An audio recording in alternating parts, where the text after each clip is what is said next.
হজ management centre চালুর নির্দেশ প্রধান উপদেষ্টার। ফেব্রুয়ারি 25, 2025 হজ যাত্রাকে সহজ, সুন্দর ও নিরাপদ করতে হজ ম্যানেজমেন্ট সেন্টার চালু করে হজ যাত্রীদের সার্বক্ষণিক সেবার নির্দেশ দিয়েছেন প্রধান উপদেষ্টা প্রফেসর মোহাম্মদ ইউনূস। আজ বিকেলে রাষ্ট্রীয় অতিথি ভবন যমুনায় হজ ব্যবস্থাপনা সংক্রান্ত জাতীয় কমিটির সভায় এই নির্দেশ দেন তিনি। প্রধান উপদেষ্টা বলেন, পবিত্র হজ পালন সহজ করার জন্য মহান আল্লাহ আমাদের সবাইকে একটা সুযোগ দিয়েছেন। এই সুযোগ যেন আমরা সর্বোচ্চ কাজে লাগাই। একজন হজ যাত্রীও যেন কোনো ধরনের ভোগান্তির শিকার না হন, সে প্রচেষ্টা থাকতে হবে।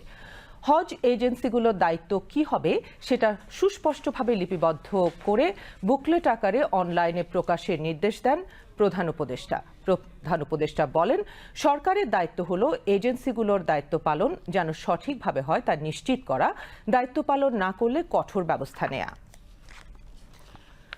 সভায় উপস্থিত ছিলেন ধর্ম উপদেষ্টা ডক্টর আফম খালিদ হোসেন। এছাড়া ধর্ম বিষয়ক মন্ত্রণালয়, স্বরাষ্ট্র মন্ত্রণালয়, জনপ্রশাসন মন্ত্রণালয়, স্থানীয় সরকার মন্ত্রণালয়, গৃহায়ন ও গণপূর্ত মন্ত্রণালয়, অর্থ মন্ত্রণালয়, সেবা বিভাগ, তথ্য সম্প্রচার মন্ত্রণালয়, বেসামরিক বিমান পরিবহন ও পর্যটন মন্ত্রণালয়ের সচিবগণ ও প্রধান উপদেষ্টা সচিব সহ সংশ্লিষ্ট অন্যান্য কর্মকর্তারা উপস্থিত ছিলেন।